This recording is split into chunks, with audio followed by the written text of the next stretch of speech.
ಮಂಗಳೂರು ಭಾಗವನ್ನು ಮೈಸೂರು ರೈಲ್ವೆ ವಿಭಾಗಕ್ಕೆ ಸೇರಿಸುವ ಮೂಲಕ ಕೇಂದ್ರ ಸರ್ಕಾರ ಕೈಗೊಂಡಿರುವ ಐತಿಹಾಸಿಕ ಹಾಗೂ ದಿಟ್ಟ ನಿರ್ಧಾರವನ್ನು ನಾವು ಹೃತ್ಪೂರ್ವಕವಾಗಿ ಸ್ವಾಗತಿಸುತ್ತೇವೆ ಎಂದು ಬಿಜೆಪಿ ಪಕ್ಷದ ಮಾಧ್ಯಮ ವಕ್ತಾರರಾದ ಡಾಕ್ಟರ್ ಸುಧಾ ಹಲಕಾಯಿ ಹೇಳಿದರು.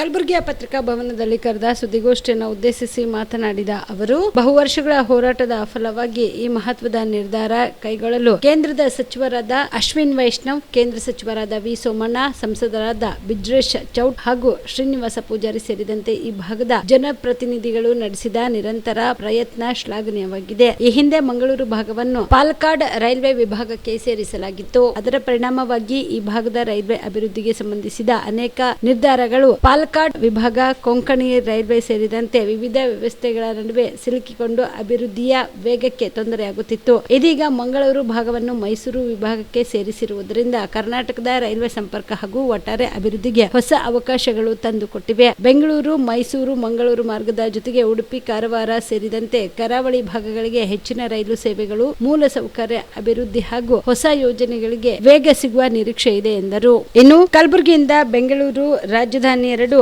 ಲೈನ್ ಇಂದ 4 ಲೈನ್ ಹೆದ್ದಾರಿಗೆ ಕೆಕೆಆರ್ಡಿಬಿ ವಿಳಂಬ ಮಾಡಬಾರದು. ಕಲ್ಯಾಣ ಕರ್ನಾಟಕ ಪ್ರದೇಶ ಅಭಿವೃದ್ಧಿ ಮಂಡಳಿ ಈ ವಿಷಯದಲ್ಲಿ ಕೇವಲ ಶಿಫಾರಸು ಮಾಡುವ ಮಟ್ಟಿಗೆ ಸೀಮಿತವಾಗದೆ ಬಲವಾದ ಮತ್ತು ನೇರವಾದ ಉಪಕ್ರಮವನ್ನು ತಕ್ಷಣ ಕೈಗೊಳ್ಳಬೇಕು ಎಂದು ಒತ್ತಾಯಿಸುತ್ತೇನೆ ಎಂದರು. ಮೈಸೂರಿನ ರೈಲ್ವೆ ವಿಭಾಗಕ್ಕೆ ಸೇರಿಸಲಾಗಿದೆ. ಇದಕ್ಕೆ ನಾವು ಮನಸ್ಪೂರ್ವಕವಾದ ಅಭಿನಂದನೆಗಳನ್ನು ಸಲ್ಲಿಸುತ್ತೇವೆ ಮತ್ತು ಕೇಂದ್ರ ಸರ್ಕಾರಕ್ಕೆ ಧನ್ಯವಾದಗಳನ್ನು ಹೇಳ್ತೇವೆ. ಇದು ಯಾಕಾಗಿದೆ ಅಂತಂದರೆ, ಅಲ್ಲಿನ ಸ್ಥಳೀಯ ಜನಪ್ರತಿನಿಧಿಗಳು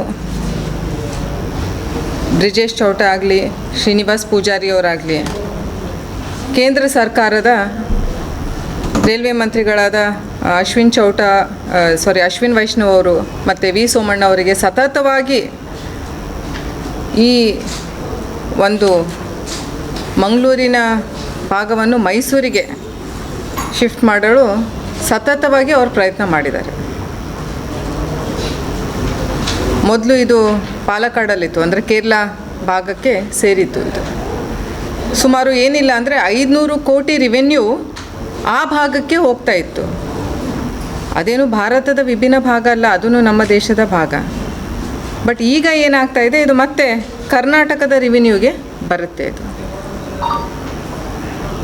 ತಮ್ಮೆಲ್ಲರ ಮೂಲಕ ನಾನು ಕರ್ನಾಟಕದ ಸರ್ಕಾರ, ಸ್ಪೆಷಲಿ ನಮ್ಮ ಕಲ್ಯಾಣ ಕರ್ನಾಟಕದ ಕಾಂಗ್ರೆಸ್ ಸರ್ಕಾರದ ನಾಯಕರಿಗೆ, ನಮ್ಮ ಉಸ್ತುವಾರಿ ಸಚಿವರಿಗೆ ಪ್ರಿಯಾಂಕ್ ಖರ್ಗೆ ಅವರಿಗೆ ಮತ್ತು ನಮ್ಮ ಕೆಕೆಆರ್ಡಿಬಿ ಅವರಿಗೆ ಎಲ್ಲರ ಕಡೆಯಿಂದ ಒಂದು ವಿನಂತಿಯನ್ನು ಮಾಡ್ತೀನಿ. ಅನೇಕ ದಿನಗಳಾಯಿತು ತಾವು ನನಗೆ ಅನೇಕ ಪತ್ರಿಕಾಗೋಷ್ಠಿಯಲ್ಲಿ ಕೇಳ್ತಾಯಿದ್ರಿ, ಯಾಕೆ ನಮಗೆ ಇಂಡಿವಿಜುವಲ್ ಡಿವಿಷನ್ ಕೊಡ್ತಾ ಇಲ್ಲ ಮೇಡಮ್ ಅಂತ ಕೇಳ್ತಾಯಿದ್ರಿ. ಇದು ಬ್ಲೇಮ್ ಗೇಮ್ ಅಲ್ಲ, ಇದು ನಾವು ಎಲ್ಲರೂ ಕೂಡಿ ಮಾಡುವಂಥ ವಿಷಯ. ಯಾವಾಗ ಅವ್ರದ್ದಾಗಿದೆ ಇದನ್ನು ನಾವು ಸ್ಫೂರ್ತಿಯಾಗಿ ತಗೊಂಡು ನಾವು ಸಹ ನಮ್ಮ ಕಲಬುರಗಿ ಡಿವಿಷನ್ ಏನು ಶೋಲಾಪುರ ಡಿವಿಷನ್ಗೆ ಅಟ್ಯಾಚ್ ಇದೆ ನಮ್ಮ ಕಲಬುರಗಿದು, ಇದನ್ನು ಇಂಡಿವಿಜುವಲ್ ಕಲಬುರಗಿ ಅಷ್ಟೇ ಅಲ್ಲ, ಕಲಬುರಗಿ, ಬೀದರ್, ರಾಯಚೂರು, ಯಾದಗಿರಿ ಇದು ಇಂಡಿವಿಜುವಲ್ ಡಿವಿಷನ್ ಮಾಡಿ ಸೌತ್ ವೆಸ್ಟರ್ನ್ ರೈಲ್ವೇಸಿಗೆ ಇದನ್ನು ಜೋಡಿಸ್ಬೇಕು ಅಂತ ತಮ್ಮ ಮೂಲಕ ನಾನು ಕೇಳ್ಕೊತಾ ಇದ್ದೀನಿ. ಅಷ್ಟೇ ಅಲ್ಲ, ನಾನು ಅಶ್ವಿನ್ ವೈಷ್ಣವ್ ಅವರಿಗೂ ಸಹ ಮತ್ತು ನಮ್ಮ ವಿ ಸೋಮಣ್ಣ ಸರಿಗೂ ಸಹ ನಾನು ಪತ್ರ ಬರಿತಾ ಇದ್ದೀನಿ. ನಾವು ನೋಡಿದ್ದೀವಿ, ಅತ್ಯಂತ ಹೆಚ್ಚಿನ ಗುಳೆ ಹೋಗೋ ಒಂದು ಪ್ರದೇಶ ಯಾವುದಾದ್ರೂ ಇದ್ದರೆ ನಮ್ಮ ಕಲಬುರಗಿ. ಇಲ್ಲಿ ಉದ್ಯೋಗ ಇಲ್ಲ, ಉದ್ಯೋಗ ಸೃಷ್ಟಿ ಮಾಡಬೇಕು ಅನ್ನೋ ಒಂದು ಮಾನಸಿಕತೆಯಾಗಿರೋ ನಾಯಕರು ಸಹ ಇಲ್ಲಿ ಇಲ್ಲ. ಸೊ ಹೀಗಾಗಿ ಎಷ್ಟೇ ಟ್ರೈನ್ಗಳಾಗಲಿ, ಎಷ್ಟೇ ಬಸ್ಗಳಾಗಲಿ ಅಥವಾ ಫ್ಲೈಟ್ ಆದ್ರೂ ನಮಗೆ ಇದು ಕಡಿಮೆ ಆಗ್ತಾಯಿದೆ. ಒಂದು ಸೀಟ್ ಸಿಗಲಾರ್ದೇ, ಅಂದರೆ ನೀವು ಪ್ರಯರ್ ರಿಸರ್ವೇಷನ್ 15-20 ದಿವಸಕ್ಕಿಂತ ಮುಂಚೆ ನೀವು ಪ್ರಯರ್ ರಿಸರ್ವೇಷನ್ ಮಾಡಿಲ್ಲ ಅಂದರೆ ನಿಮ್ಗೆ ಒಂದು ಸೀಟ್ ಸಿಗಂಗಿಲ್ಲ ಯಾವುದೋ ಟ್ರೈನಲ್ಲಿ. ಅಷ್ಟು ಜನ ಗುಳೆ ಹೋಗ್ತಾ ಇದ್ದಾರೆ. ಸೊ ಇದರದ್ದು ರೆವೆನ್ಯೂ ಎಷ್ಟಿರಬೇಕು ಅಂತ ನಾವೆಲ್ಲರೂ ಯೋಚನೆ ಮಾಡಬೇಕಾಗಿದೆ.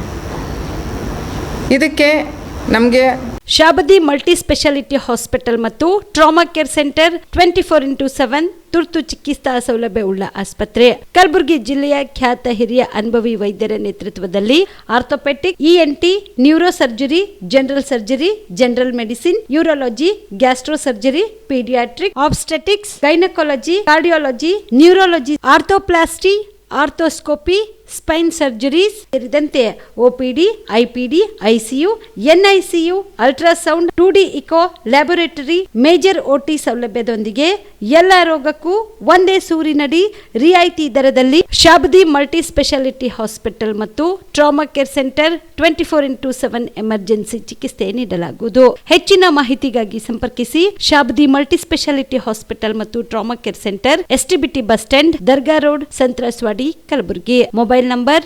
9060442345.